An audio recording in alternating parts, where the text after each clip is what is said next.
Assalamualaikum warahmatullahi wabarakatuh. Salam sejahtera. Terima kasih kepada rakan media yang hadir.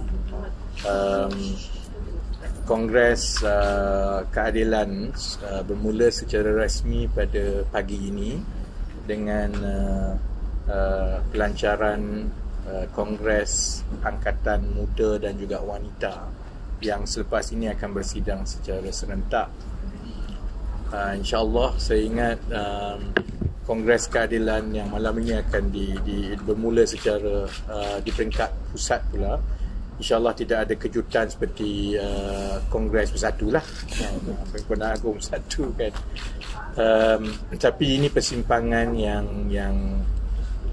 yang unik untuk keadilan sebagai sebuah parti, kerana ini tahun pertama Datuk Seri Anwar menjadi Perdana Menteri dan sebahagian daripada pimpinan keadilan diberikan tugas dan amanah untuk mengetuai portfolio-portfolio di dalam kerajaan. Dan saya ingat perbahasan di peringkat wanita dan angkatan muda dan juga perbahasan di peringkat pusat makan banyak tertumpu kepada soal-soal membina negara.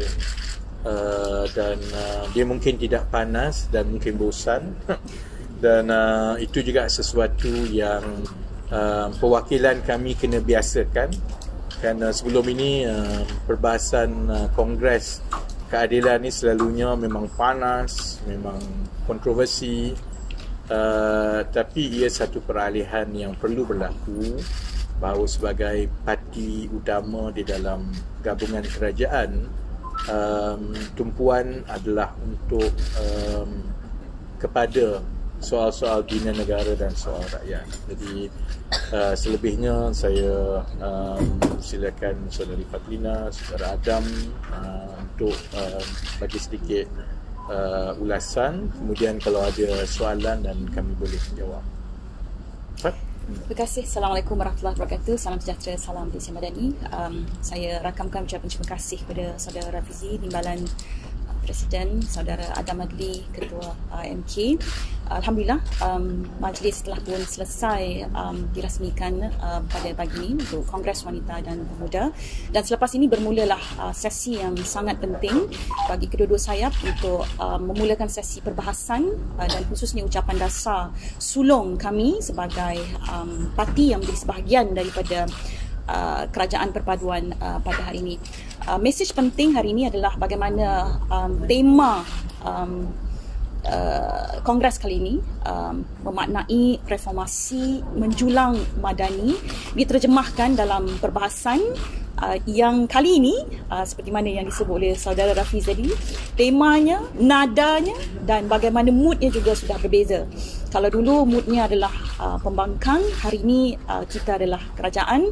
Jadi pastinya tumpuan perbahasan ini akan menjadi komitmen besar di peringkat kami, khususnya parti yang menjadi sebahagian daripada kerajaan perpaduan. Terima kasih.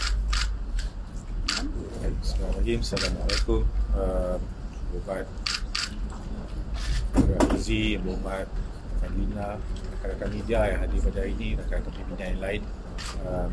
Saya ucap terima kasih atas kehadiran. Dan pagi ini yang kita tahu dihadiri oleh kedua-dua sayap wanita dan Angkatan Muda Keadilan. Ini memang tradisi biasa dalam Kongres Nasional. Kita sama-sama kedua-dua sayap ini rasmiannya bersama, dan kemudian kita akan pisah untuk bawa ke kita punya perbahasan dalam kalangan perwakilan kita. Seperti yang mana disebut oleh Ibu Fadlina tadi, kita menjangkakan bahawa dalam perbahasan yang akan dibangkitkan oleh rakan-rakan dan sekalian perwakilan di peringkat Angkatan Muda Keadilan kali ini, tentu sekali banyak berkisar kepada bukan sahaja soal dalaman atau organisasi parti, tapi juga sebaliknya sesuai peranan sebagai sayap pemuda sebuah parti yang memerajui kerajaan, perlu dibincangkan, perlu dizahirkan perkara yang berkait dengan dasar dan juga arah tuju negara. Dan saya kira ini peluang yang baik terutama sekali buat pemerhati politik di luar sana untuk melihat bagaimana keadilan mengangkat nilai-nilai yang akhirnya akan jatuh menjadi polisi negara. Jadi untuk lihat hala tuju negara, haruslah diteliti setiap perbahasan yang dibangkitkan, baik sama ada oleh Angkatan Muda, wanita maupun terutama sekali yang akan datang ini, perbahasan di peringkat nasional. Jadi memang kita jangkakan bahawa dalam Kongres kali ini kita akan berhadapan dengan sebuah suasana yang sangat berbeza, tidak akan sama. Kita sudah pun maklumkan terutama kepada pembahas untuk elakkan daripada sifat defensif dan terlalu banyak menyentuh isu-isu politik, sebaliknya menumpukan terutama sekali corongnya ke arah bagaimana kita boleh jadi tambah baik kepada kerajaan. Itu peranan yang kita harus galas bersama-sama. Soal cabaran yang dihadapi terutama sekali sebagai parti pemerintah, itu juga kita akan sentiasa address, dan inilah salah satu langkah untuk kita ambil dalam kita nak kendalikan permasalahan-permasalahan tersebut. Kita akui ada perkara-perkara yang mungkin sebelum ini tidak dilihat sebagai cabaran, hari ini menjadi cabaran buat kita. Berada dalam keadaan sebagai sebuah kerajaan tidak semestinya meletakkan kita dalam keadaan semata-mata defensif, namun sedikit sebanyak by situational, itulah yang berlaku terhadap kita. Maka kita harus cari strategi yang lebih baik, dan saya yakin menerusi perbahasan dan juga ruang-ruang yang dibuka seperti dengan Kongres ini, kita dapat lihat insya-Allah banyak buah-buah fikiran yang bakal ditampilkan, dan inilah salah satu kita punya matlamat dan tujuan dalam kita melaksanakan Kongres ini, selain daripada sekali kita dapat tadi. Terima kasih. Soalan? Tak ada soalan? Terima kasih. Ada soalan tak? Any questions? Ya. Boleh tahu lebih banyak sikit pasal kaji selidik yang Merdeka Center tu? Kaji selidik itu sebenarnya perlu dilihat secara time series, kan? Saya tahu sebarang kaji selidik dia jadi modal politik, dan modal politik yang dimainkan dan turut dilaporkan oleh media ialah approval rating Perdana Menteri jatuh. Tapi yang untuk menilai suasana sebenar, kita perlu membandingkan pola sokongan itu juga dengan Perdana Menteri lain sebelum ini. Kita ada 3 Perdana Menteri sebelum ini selepas Datuk Seri Najib, Tun Mahathir, kemudian Tan Sri Muhyiddin, kemudian Datuk Seri Ismail Sabri. Polanya sama.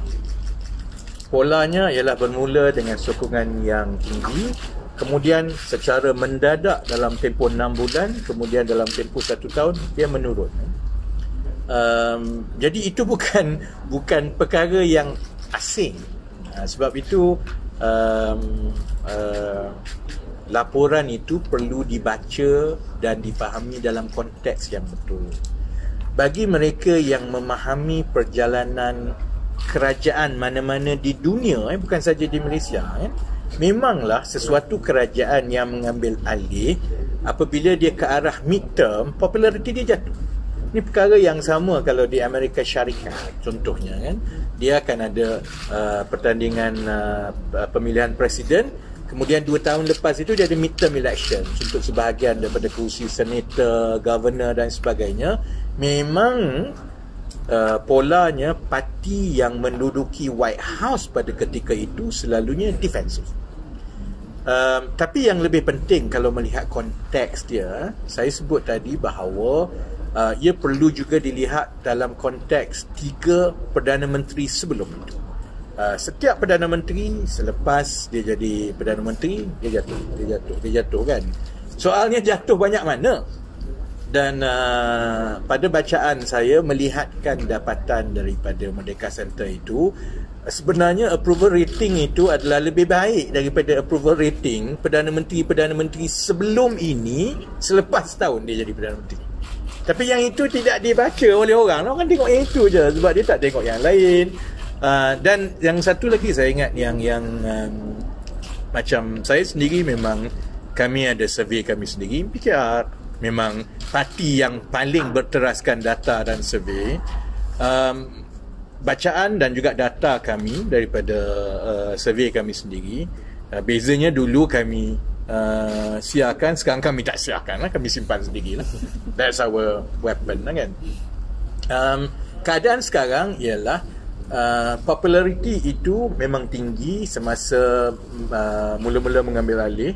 Dia kekal tinggi sehinggalah sekitar Mei, akibat daripada kejatuhan mata wang. Kemudian dia rendah sedikit sehinggalah dia nak masuk ke Julai dan Ogos, dan apabila kerajaan mula melancarkan kertas-kertas dasar bermula dengan ekonomi madani, kemudian NETA, National Energy Transition Roadmap, kemudian New Industry Master Plan, dan September dilancarkan KSP. Angka September dan juga Oktober dan November menunjukkan peningkatan banyak.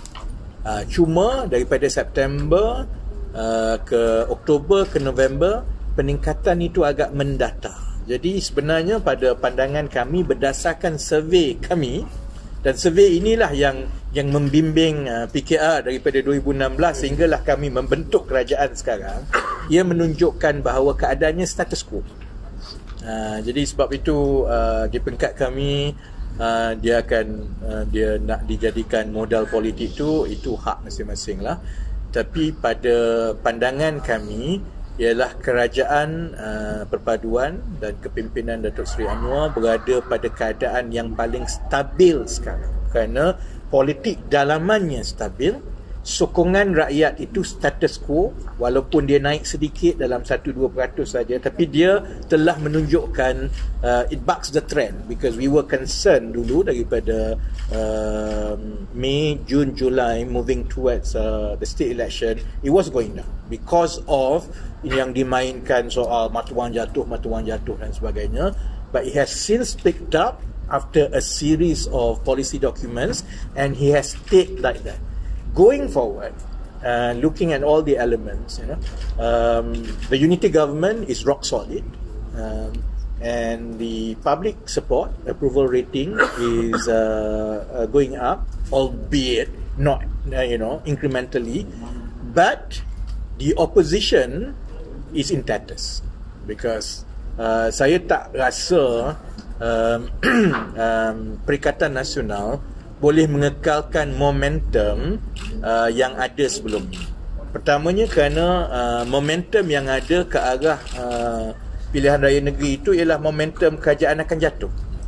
Saya ingat sekarang ini rakyat pun sudah, dan penyokong mereka sendiri terutamanya, telah mula melihat bahawa kerajaan ini tidak akan jatuh dan ia akan kekal sampai 5 tahun.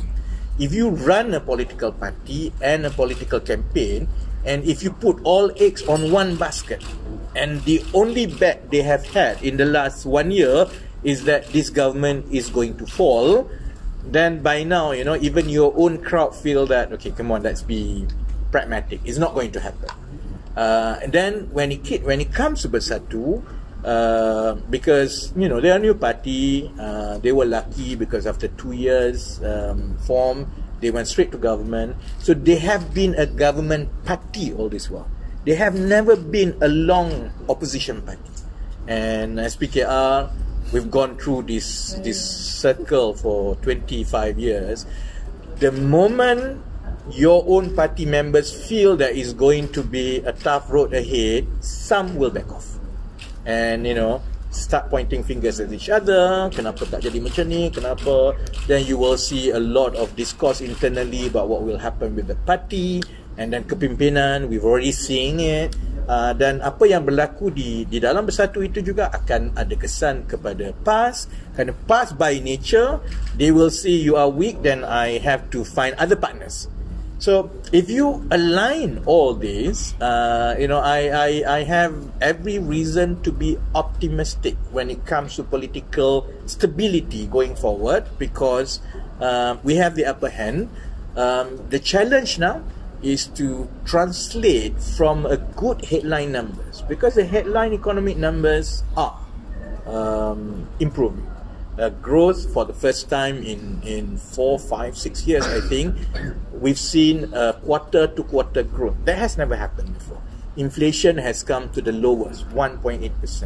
2024 is expected to be better because of better global economic outlook. So with all this, saya sebenarnya tak merasakan bahawa dapatan Merdeka Center itu sebenarnya ada finding yang earth shattering for the public or for the government.